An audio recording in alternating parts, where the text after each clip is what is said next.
looks amazing, and I've been here so many times. I've performed here, I did Handel's Messiah here, I've been to proms, I've been to, what else have I been to here? Like countless things.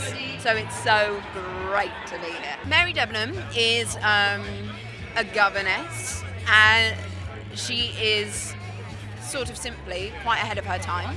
And then the things I got to do with Ken, the relationship between Poirot and Mary, is really cool because she is smart and she's like knows who he is, so she can keep up with him, and it's like a fun learning experience. I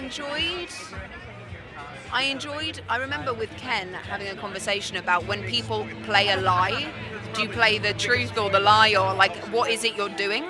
Because to look like a person who's lying, like how do you do it? So it was fun sort of having, not a facade, but fun doing the two things of like the interplay, and it's all fun, and then, you know, when it gets down to it, the solid truth of her and of what's gone on. It was, I couldn't believe that it had, happened. Like I got the call and I was like, are you sure? Is this like a dream? And then every day I was just blown away.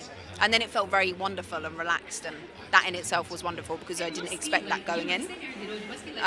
Just so lucky. You know, weirdly quickly, because I remember, apparently, because I can't remember it, at the beginning I went, that's bold.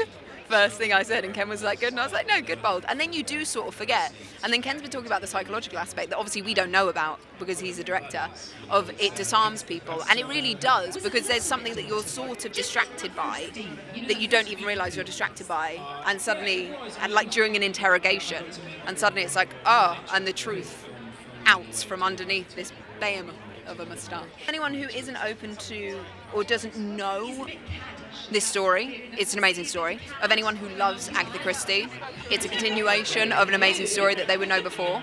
But essentially, it's a lovely. It's a story about a group of people, which is I don't know. It's just, I think that appeals to people in a world that's very divisive. It's nice to come together. Ladies and gentlemen, you're watching Hey You Guys! Hey You Guys, huh? Hey You Guys. Is that from the Goonies? It is indeed, yes. Nice. Hey